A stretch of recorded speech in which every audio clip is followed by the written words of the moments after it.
പ്രിയപ്പെട്ട മീഡിയ പ്രവർത്തന രംഗത്ത് ഈ തിരൂരങ്ങാടിയെ ബേസ് ചെയ്ത് ജനങ്ങളിലേക്ക് ലോകത്തെ എത്തിക്കുന്ന, അല്ലെങ്കിൽ പ്രത്യേകിച്ച് തിരൂരങ്ങാടിയിലെ കാര്യങ്ങളെ എത്തിക്കുന്ന ഒരു ബ്രിഡ്ജുകളായിട്ട് പ്രവർത്തിക്കുന്ന പ്രിയപ്പെട്ട മാധ്യമ പ്രവർത്തകരെ, സഹോദരന്മാരെ, മീഡിയ രംഗത്ത് കഴിഞ്ഞ 2016 മുതൽ ഒരു മീഡിയ സ്ഥാപനത്തിൻ്റെ മാനേജ്മെൻറ്റുമായി ബന്ധപ്പെട്ട് കൂടി പ്രവർത്തിക്കാൻ അവസരം ലഭിച്ച ഒരാളെന്നുള്ള നിലക്ക് നിങ്ങൾ ഈ നടത്തുന്ന പ്രവർത്തനത്തിൻ്റെ ഇന്നത്തെ കാലത്തെ കാര്യങ്ങളൊക്കെ കുറച്ചുകൂടിയൊക്കെ ആ രംഗത്ത് നിന്ന് നോക്കുന്ന ഒരാളെന്നുള്ള നിലക്ക് അനുഭവപ്പെടുന്ന കാര്യങ്ങളൊക്കെ ഞാൻ അനുഭവിക്കുന്നുണ്ട്. അതുകൊണ്ട് ആദ്യം നിങ്ങൾക്കൊരു അഭിവാദ്യങ്ങൾ നേരുന്നത്, ഈ ഒരു ക്രൈസിസ് അല്പാൽപ്പം എഫക്റ്റ് ചെയ്തൊരു മേഖല എന്നുള്ള നിലക്ക് നിങ്ങൾ ഈ പറയുന്ന കാര്യങ്ങളുടെ ഒരു പാഷൻ ഞാൻ നിങ്ങളിൽ നിന്ന് കാണുന്നുണ്ട്. മറ്റു ജോലികളിൽ നിന്നൊക്കെ, അല്ലെങ്കിൽ മറ്റു അവസരങ്ങളെയൊക്കെ നിങ്ങളുടെ മുമ്പിലേക്ക് എത്തുമ്പോഴും നിങ്ങളുടെ ഉള്ളിലുള്ള പാഷൻ തന്നെയായിരിക്കും ഇതിൽ ഏറ്റവും കൂടുതലായിട്ട് മീഡിയ രംഗത്ത് നിങ്ങൾ ഉറപ്പിച്ച് നിർത്താനുള്ള കാരണം. ഏതായാലും എനിക്ക് ഉത്തരവാദിത്വം നൽകിയ നിയമസഭാ മണ്ഡലം ഈ തിരൂരങ്ങാടിയാണ്. ആ തിരൂരങ്ങാടിയിൽ ഈ രീതിയിലുള്ള ഒരു ഫ്രട്ടേണിറ്റി, ഒരു മാധ്യമ ടീം ഉണ്ട് എന്നുള്ളതിൽ ഞാൻ വല്ലാതെ സന്തോഷിക്കുന്നു. ഞാൻ പ്രതീക്ഷിക്കുന്ന ഒരുപാട് കാര്യങ്ങൾ. ഒരു നിയമസഭാ മണ്ഡലത്തിലെ സ്ഥാനാർത്ഥിയായി വരുമ്പോൾ സ്വാഭാവികമായും അവിടെയുള്ള ആ നിയമസഭാ മണ്ഡലം ആകെത്തുകയിൽ പ്രതീക്ഷിക്കുന്നത് ഇയാൾ എന്താണ് ഈ മണ്ഡലത്തിനും ഈ നാടിനും നൽകുന്നത് എന്നുള്ളതായിരിക്കും. സ്വാഭാവികമായും വികസന പ്രവർത്തനങ്ങൾക്ക് മുൻഗണന കിട്ടുന്ന ഒരാലോചനയായിരിക്കും അത്. ആ വികസന പ്രവർത്തനങ്ങളിൽ തിരൂരങ്ങാടിയുടെ മണ്ഡലം നമ്മൾ എൻ്റെ ചെറിയ സമയത്തെ ഒരു പരിശോധനയിൽ അല്ലെങ്കിൽ മനസ്സിലാക്കലിൽ എനിക്ക് കിട്ടുന്നത്, ഈ കഴിഞ്ഞ 10 വർഷം നന്നായി കൊണ്ടുവരാൻ ശ്രമിച്ച പ്രോജക്റ്റുകളുടെ പ്രോഗ്രസ് അത് വിവിധ ഘട്ടങ്ങളിലായിട്ട് പലതും ഡിസപ്പോയിൻറ്റിംഗ് ആയിട്ട് നിരാശാജനകമായ അവസ്ഥയിലാണ് ഉണ്ടായിട്ടുള്ളത്. അബ്ദുറബ്ബ് സാഹിബും മജീദ് സാഹിബും ഒക്കെ ഇനീഷ്യേറ്റ് ചെയ്ത ഒരുപാട് നല്ല കാര്യങ്ങളുണ്ട്. വികസന രംഗത്തുള്ള ഒരു കുതിപ്പിന് അവസരം ലഭിക്കുമായിരുന്ന വലിയ കാര്യങ്ങളാണ് അബ്ദുറബ്ബ് സാഹിബിൻ്റെ കാലത്തൊക്കെ വന്നിരിക്കുന്ന എഡ്യൂക്കേഷൻ പ്രോജക്റ്റ് ആണെങ്കിലും, സയൻസ് പാർക്കിൻ്റെ പ്രോജക്റ്റ് ആണെങ്കിലും, നമ്മുടെ അസാപ്പിൻ്റെ സ്കിൽ ഡെവലപ്മെൻറ്റ് പ്രോജക്റ്റ് ആണെങ്കിലും, നമ്മുടെ ടൂറിസം രംഗത്തേക്കുള്ള പ്രോജക്റ്റ് ആണെങ്കിലും, നമ്മുടെ ബൈപ്പാസ് വലിയൊരു റോഡിൻ്റെ പ്രോജക്റ്റ് ആണെങ്കിലും, അതിൻ്റെ 10 കൊല്ലത്തെ ഒരു പല കാരണങ്ങളായിരിക്കാം. എന്നാലും ഈ പറയുന്ന ഈ ഭൂപ്രദേശത്ത് തിരൂരങ്ങാടി മണ്ഡലത്തിൽ അത് ഉണ്ടാക്കിയിട്ടുള്ളൊരു ഇമ്പാക്റ്റ് ഉണ്ടാകും. അത് 10 കൊല്ലം കഴിഞ്ഞ് ഒരു തലമുറ കൂടി മുമ്പോട്ട് എത്തിയിട്ടുണ്ട്. അപ്പം അവരെ മുന്നോട്ട് പോകാൻ അവർക്ക് ലഭിക്കുമായിരുന്ന ഒരുപാട് ഫെസിലിറ്റികൾ അതിലില്ല. പ്രത്യേകിച്ച് വിദ്യാഭ്യാസവും സ്കിൽ ഡെവലപ്മെൻറ്റും ഒക്കെ അതിന് വലിയ കോൺട്രിബ്യൂഷൻ നൽകുന്നതാണ്. അതെങ്ങനെ നമുക്ക് ഈ പറയുന്ന രീതിയിൽ ഇവിടുത്തെ ആളുകൾക്ക് അർഹമായ വികസനം എത്തിക്കാൻ കഴിയുന്നതിൻ്റെ ഒരു ഫോളോ അപ്പ് എന്നുള്ളതാണ് ഏറ്റവും ഫോക്കസായിട്ട് ആ രംഗത്തുള്ളത് തോന്നിയത്. രണ്ടാമത്തെ ഒരു കാര്യം, നമ്മുടെ എല്ലാവർക്കും വിദ്യാഭ്യാസം ലഭിക്കുന്ന ഒരു സാധാരണയായി എല്ലാവരും ഒരു ഹയർ എഡ്യൂക്കേഷനിലേക്ക് എത്തുന്ന, അല്ലെങ്കിൽ ഡിഗ്രി വിദ്യാഭ്യാസത്തിലേക്ക് എത്തുന്ന ഒരു കാലത്ത്, എന്നിട്ടും നമ്മുടെ ഈ ഇലക്ഷൻ സമയത്ത് ഏറ്റവും കൂടുതലായിട്ട് ജനങ്ങൾ റെസ്പോണ്ട് ചെയ്ത ആദ്യത്തെ കാരണം, അല്ലെങ്കിൽ അവരനുഭവിക്കുന്ന ആദ്യത്തെ പ്രയാസം എന്ന് പറയുന്നത് തൊഴിലില്ലായ്മയാണ്. അപ്പം വിദ്യാഭ്യാസം കൊണ്ട് ഒരുപാട് നേട്ടങ്ങൾ നേടിയ ഒരു സംസ്ഥാനത്ത് എന്നിട്ടും നമുക്ക് ഇത്രയും എംപ്ലോയബിൾ ആയിട്ടുള്ള ഈ വിദ്യാഭ്യാസം ജോലിയിലേക്ക് കണക്ട് ചെയ്യാൻ സാധിക്കുന്നില്ല എന്നുള്ളത് നമ്മുടെ ഒരു 2.5 ലക്ഷം ജനസംഖ്യയിൽ, പ്രത്യേകിച്ച് നമ്മുടെ ജനസംഖ്യയുടെ ഒരു കണക്കെടുത്ത് നോക്കുകയാണെങ്കിൽ യൂത്തിൻ്റെ പ്രസൻസും തൊട്ട് താഴെയുള്ള ജൻസിയുടെ കടന്നുവരവും വരും. നമ്മൾ പ്രതീക്ഷിക്കുന്ന ഈ മിഡിൽ ഈസ്റ്റ് രാജ്യത്തും, അല്ലെങ്കിൽ നമ്മുടെ ജോലി മുമ്പേ സാധ്യമായിരുന്ന, പ്രത്യേകിച്ച് തിരൂരങ്ങാടി മണ്ഡലത്തിൻ്റെ ഒരു ജോലിയുമായും കച്ചവടവുമായി ബന്ധപ്പെട്ട ഏറ്റവും വലിയൊരു കോൺട്രിബ്യൂട്ടർ മിഡിൽ ഈസ്റ്റ് ആയിരുന്നു. മിഡിൽ ഈസ്റ്റിൽ ഇപ്പം രൂപം കൊണ്ടിട്ടുള്ള കാലാകാലങ്ങളിലായി വന്നു, ഇപ്പം അതിൻ്റെ ഒരു പീക്കിലേക്ക് പോയി, ഒരു അൺറസ്റ്റ് സിറ്റുവേഷൻ. അവിടെയുള്ള ഈ അസാധാരണ സാഹചര്യം കൂടി വരികയാണെങ്കിൽ നമുക്ക് എംപ്ലോയ്മെൻറ്റ് തന്നെയായിരിക്കും അടുത്ത 10 വർഷം എടുത്ത് നോക്കിയാൽ നമ്മൾ ഏറ്റവും കൂടുതൽ പ്രയാസപ്പെടുത്തുന്ന ഒരു കാര്യം. അതിന് നമ്മൾ ഇപ്പോൾ പണിയെടുക്കേണ്ടതുണ്ടാകും. അത് യഥാർത്ഥത്തിൽ നമ്മുടെ മാൻ പവറിൽ നടത്തേണ്ട നമ്മുടെ ഒരു ഇൻവെസ്റ്റ്മെൻറ്റാണ്. ആ ഇൻവെസ്റ്റ്മെൻറ്റിന് പര്യാപ്തമായ ഫെസിലിറ്റിയും അതിന് പര്യാപ്തമായ സംവിധാനങ്ങളും ഈ മണ്ഡലത്തിലെ ജനങ്ങൾക്ക് വേണം. അതിന് വേണ്ടിയിട്ട് നേരത്തെ പറഞ്ഞ സ്ഥാപനങ്ങളും അതുപോലെയുള്ള സംവിധാനങ്ങളും വരണം. മൂന്നാമതായി തോന്നിയ ഒരു കാര്യം, നമ്മൾ എല്ലാം ഒരു ബിസിനസ്, കോർപ്പറേറ്റ് എല്ലാം ഒരു മാർക്കറ്റായിട്ട് ലോകം മുഴുവൻ മാറി. അപ്പം അങ്ങനെ ഈ മാർക്കറ്റിൻ്റെ പ്ലസ്സും മൈനസിലും പ്ലസ് ആയിട്ടുള്ളൊരു കാര്യം, ഈ മാർക്കറ്റിൽ നിന്നും ഉണ്ടാക്കുന്ന ഭീമമായ ലാഭം അത് നിയമപ്രകാരം സമൂഹത്തിലേക്ക് കണക്ട് ചെയ്യുന്ന ഒരു പ്രോസസ്സാണ് CSR പ്രോസസ്സ്.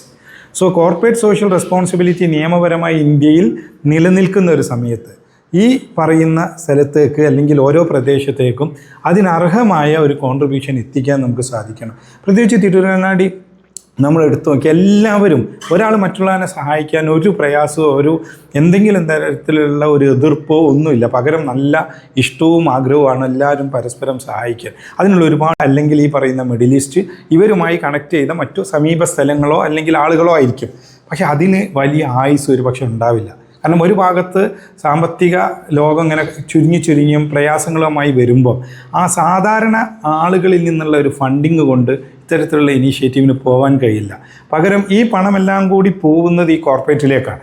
അങ്ങനെ ഒരു കോർപ്പറേറ്റിലേക്ക് പോകുമ്പം ആ കോർപ്പറേറ്റിൽ നിന്നും ചാനൽ നമ്മളിലേക്ക് തിരിച്ചു കൊണ്ടുവരാനുള്ള CSR ഇനീഷ്യേറ്റീവും കൂടെ ഇതിലേക്ക് കൊണ്ടുവന്നാൽ ഒരു ഭാഗത്തെ വികസനം, മറുഭാഗത്തെ വിദ്യാഭ്യാസത്തിലുള്ള എംപ്ലോയബിൾ ആയിട്ടുള്ള വിദ്യാഭ്യാസത്തിൻ്റെ ഒരു ഇനീഷ്യേറ്റീവ്, പ്രത്യേകിച്ച് സ്കിൽ ഡെവലപ്മെൻറ്റ്, പിന്നീട് അശരണരായ അല്ലെങ്കിൽ പ്രയാസം അനുഭവിക്കുന്ന രോഗികളായ നേരത്തെ പറഞ്ഞ വിദ്യാഭ്യാസത്തിന് സാമ്പത്തികം ഇല്ലാത്ത ആളുകളിലേക്ക് ഇങ്ങനെ കണക്റ്റ് ചെയ്യുന്ന ഇപ്പം എല്ലാ മോഡലും ലോകത്ത് തന്നെ വരുന്നത്, പ്രത്യേകിച്ച് ഇന്ത്യയിൽ വരുന്നത് PPP ഇപ്പം 4 P ആയി, 3 P ഉള്ളത് 4 P ആയി.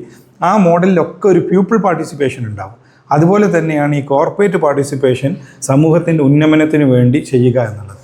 ഒറ്റ വാക്കിൽ ചോദിച്ചാൽ ഒരു UDFൻ്റെ സ്ഥാനാർത്ഥി എന്നുള്ള നിലക്ക് തിരൂരങ്ങാടിയിലെ ജനതയുടെ വെൽബീയിങ് ആണ് ആഗ്രഹിക്കുന്നത്. അതിന് ഈ പറയുന്ന ഏറ്റവും വലിയൊരു കോൺട്രിബ്യൂഷൻ നിങ്ങളാണ്. അത് നമ്മളെല്ലാവരും ഒരുമിച്ച് നിന്നാൽ, ഇന്നാണ് ഞാൻ സ്ഥാനാർത്ഥി, ഞാനോ അല്ലെങ്കിൽ എൻ്റെ കൂടെയുള്ള സ്ഥാനാർത്ഥികളോ നാളെ ജനപ്രതിനിധിയാവും, ഞാൻ ഈ ജനപ്രതിനിധിയാവും എന്ന് വിശ്വസിക്കുന്ന ഒരാളാണ്. ജനപ്രതിനിധി ആയി കഴിഞ്ഞാൽ ഞാൻ ഈ നാടിൻ്റെ ജനപ്രതിനിധിയാണ്. അപ്പോൾ എനിക്കുള്ള റെസ്പോൺസിബിലിറ്റി ഈ നാട്ടിലെ ജനങ്ങളുടെ വെൽബീയിങ് ആണ്. അതാണ് നിങ്ങളുടെ മുമ്പാകെ വെക്കാനുള്ള സബ്മിഷൻ. ആ സബ്മിഷനിൽ ഒരുമിച്ച് നിന്നാൽ നിങ്ങൾക്ക് നല്ല ഇവിടെയുള്ള ഓരോ റൗണ്ട് ദ കോർണർ നിങ്ങൾക്ക് എക്സ്പീരിയൻസ്ഡ് ആണ്. ആളുകളെ നിങ്ങൾക്കറിയാം. ഞാൻ കുറേ കൂടി എന്തെങ്കിലും അസസ് ചെയ്തിട്ടോ ഇവരെ പോലുള്ള ആളുകളോട് കാര്യങ്ങൾ സംസാരിച്ചോ ഒക്കെ കിട്ടുന്ന പീസ് ഇൻഫർമേഷൻസ് ആയിരിക്കും. നിങ്ങൾക്കൊരു തെറോ റിപ്പോർട്ട് ഉണ്ടാവും. നിങ്ങൾക്കായിരിക്കും ഒരു വിഷൻ പ്ലാൻ കറക്റ്റായിട്ട് ഡിസൈൻ ചെയ്യാൻ കഴിയും. അതിൽ ഞാൻ നേരത്തെ പറഞ്ഞ നല്ലൊരു ഫോളോവറായിട്ട് അല്ലെങ്കിൽ ഈ പറയുന്ന കാര്യങ്ങൾ ഫോളോ ചെയ്യാൻ നിയമസഭ എന്ന് പറയുന്നത് അല്ലെങ്കിൽ ഈ പറയുന്ന ജനപ്രതിനിധി എന്നുള്ളത് ബജറ്റിൽ പ്രൊവിഷൻ വരണം, ഗ്രാൻഡ് കിട്ടണം, നമുക്ക് തനതായ പ്രോജക്റ്റ് കൊണ്ടുവരണം.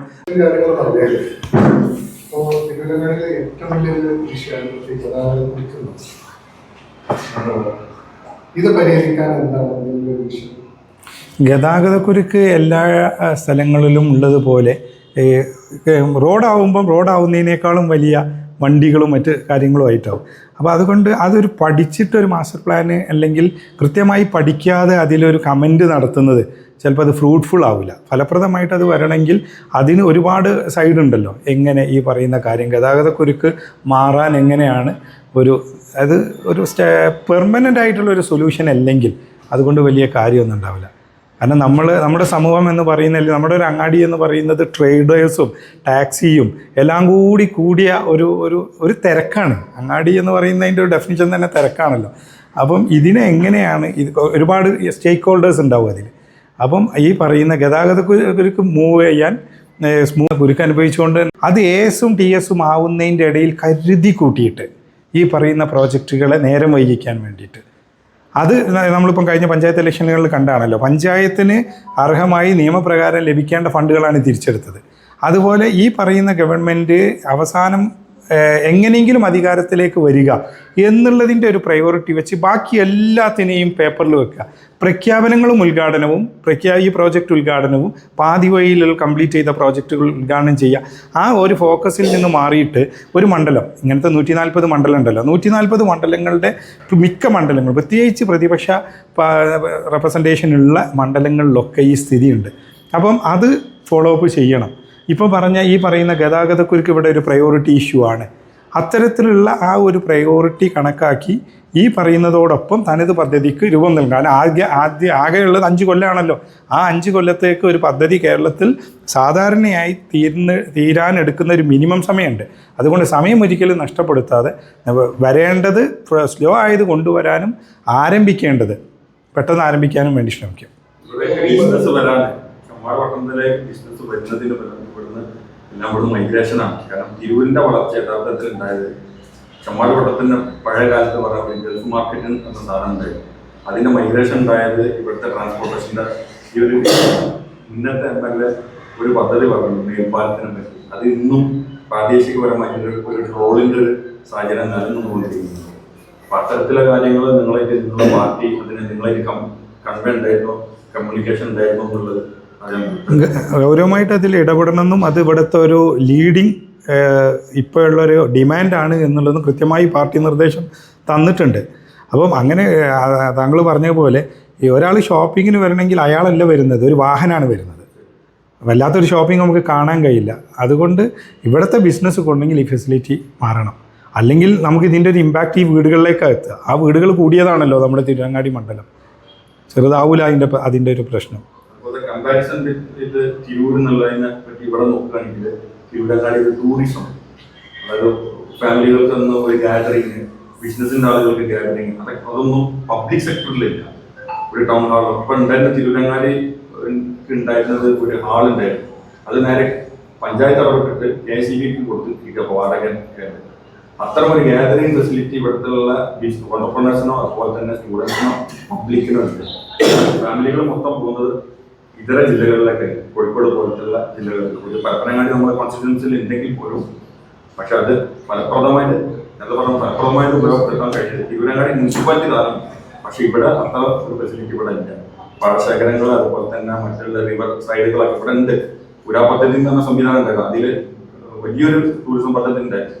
എന്തെല്ലാം പ്രത്യേകിച്ച് UDFന്റെ തന്നെ പൊളിറ്റിക്കൽ ഗെയിമിന്റെ ഘടകകക്ഷികളിലുള്ള അസ്വാരസ്യങ്ങൾ കൊണ്ട് തന്നെ പോയതെന്നാണ് നമ്മളൊക്കെ മനസ്സിലാക്കിയത്. അപ്പൊ ഇനിയെങ്കിലും ഒരു ടൂറിസം ഒരു റവന്യൂ വരുമാനത്തിനനുസരിച്ചെങ്കിലും ഇവിടെ തിരുവനങ്ങാടി ഇംപ്ലിമെന്റ് ചെയ്യാൻ വേണ്ടി ശ്രമങ്ങൾ ഉണ്ടാവും.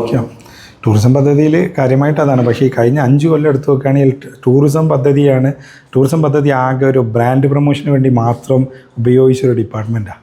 നിങ്ങൾ നോക്കിയാൽ പ്രത്യേകിച്ച് ഞാൻ വരുന്നത് ബേപ്പൂർ മണ്ഡലത്തിൻ്റെ അരികെ നിൽക്കുന്ന കടവ് റിസോർട്ടിൻ്റെ തൊട്ടടുത്തുനിന്നാണ് ഞാൻ വരുന്നത്. അപ്പം ഈ ടൂറിസം എപ്പോഴും ഒരു പദ്ധതിക്ക് പകരം ഒരു ബ്രാൻഡ് പ്രൊമോഷൻ ഡിപ്പാർട്ട്മെൻറ്റായിട്ട് മാത്രം മാറിയതാണ്. അല്ലെങ്കിൽ നിങ്ങൾ പറഞ്ഞതുപോലെ നമ്മുടെ പരപ്പനങ്ങാടിയിലെ ടൂറിസം പദ്ധതിക്ക് ഏറ്റവും സൂട്ടബിൾ അല്ലേ. ആസ് യു സെറ്റ്, ഇത് വയലോരങ്ങളുണ്ട്, സീസൈഡ് ഉണ്ട്, നല്ല ഒരു ഫെർട്ടൈൽ ലാൻഡ്. അത് കൃഷിക്കാണെങ്കിലും ടൂറിസത്തിനാണെങ്കിലും പദ്ധതികളൊക്കെ മനോഹരമായി വന്നിരുന്നു. പക്ഷെ 5 കൊല്ലം കൊണ്ട് യഥാർത്ഥത്തിൽ നഷ്ടപ്പെട്ടതിൻ്റെ ഒരു ഈ പറയുന്ന സംസ്ഥാന ഗവൺമെൻറ്റിൻ്റെ സമീപനത്തിൻ്റെ ഒരു ഇര കൂടിയാണ് ഇവിടെ ഉണ്ടായിട്ടുള്ള ഈ മെല്ലപ്പോക്ക്.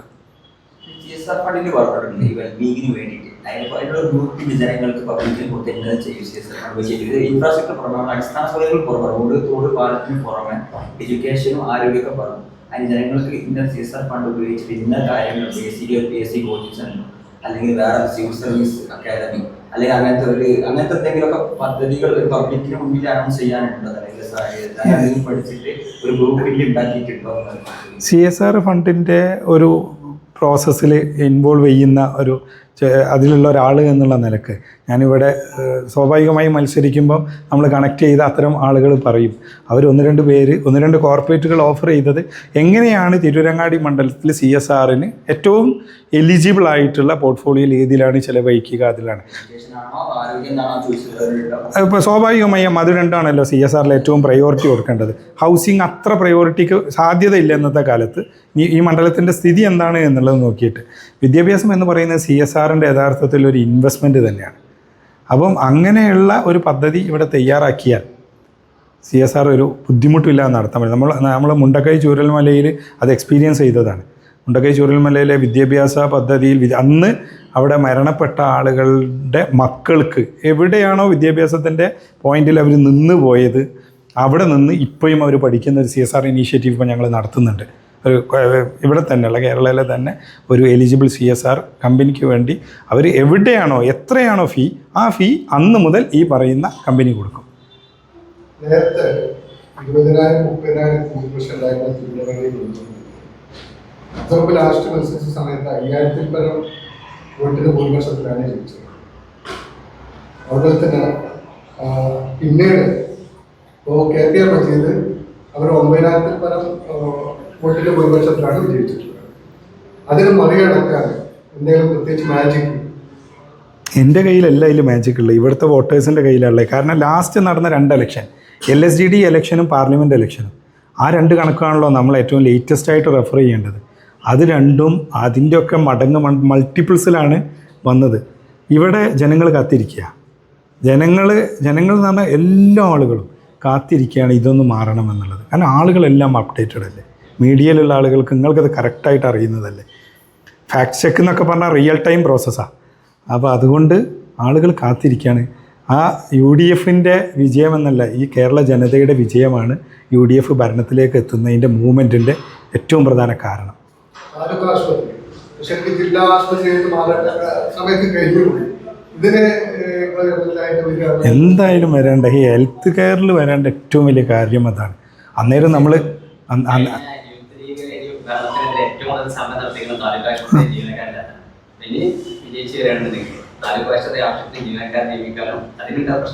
എന്താണോ അവിടെ വേണ്ടത് അവിടെ ചെയ്യൽ നിർബന്ധമാണല്ലോ. കാരണം ഈ സ്റ്റേറ്റ് ഗവൺമെൻറ്റിന് ഇത്രയും മോശമാക്കിയ പോർട്ട്ഫോളിയോ ഏതാ? നിങ്ങൾ തന്നെ പല പ്രാവശ്യം എഴുതുകയും വായിക്കുകയൊക്കെ ചെയ്തിട്ടുണ്ടാവുമല്ലോ.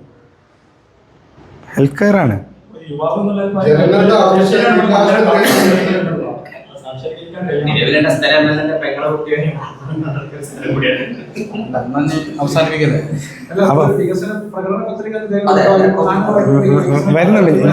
വരുന്നുണ്ട്.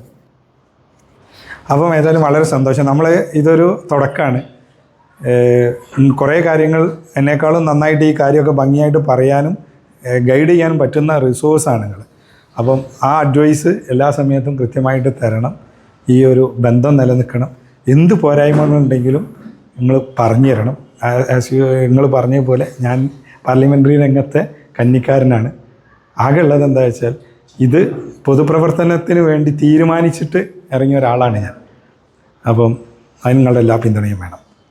Thank you so much. മറ്റൊരു കാര്യം തുടക്കത്തിൽ പറഞ്ഞാൽ ഇവിടെ ആൾറെഡി ഉള്ള കുറച്ച് പ്രൊജക്റ്റുകളുണ്ട്. അത് പൂർത്തീകരിക്കാൻ നിങ്ങൾ എത്രത്തോളം ശ്രമിക്കുന്നുണ്ട്, വിജയിക്കുന്നുണ്ട് എന്നായിരിക്കും ഞങ്ങൾ പത്രക്കാരെ ഏറ്റവും പ്രധാനമായിട്ട് നോക്കുക. കാരണം നിങ്ങൾ പറഞ്ഞ അതിൻ്റെ എല്ലാ ഡീറ്റെയിലും നിങ്ങളുടെ കയ്യിലുണ്ട്. അപ്പം നിങ്ങൾ ഏറ്റവും ഭംഗിയായിട്ട് വിജയിച്ച് വരട്ടെ എന്ന് ആശംസിക്കുന്നു. ഒപ്പം നിരന്തരം ഞങ്ങൾ നിങ്ങളെ വാച്ച് ചെയ്തുകൊണ്ടിരിക്കും, എല്ലാ പത്രക്കാരും. ഞങ്ങൾക്ക് വേണ്ട ഹെൽപ്പ് എന്താ വെച്ചാൽ അതാ വിവരങ്ങൾ അതാ സമയത്ത് അറിയിക്കുക.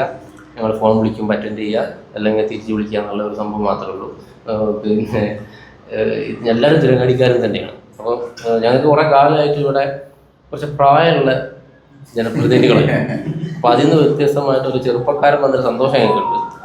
അപ്പം പിന്നെ യുവ തലമുറയുടെ ആൾ എന്നുള്ള അല്പം കൂടുതലുള്ള എല്ലാ മുൻധാരണയും ആയിരിക്കും നിങ്ങളെ ഫോളോ ചെയ്യാം. Thank you.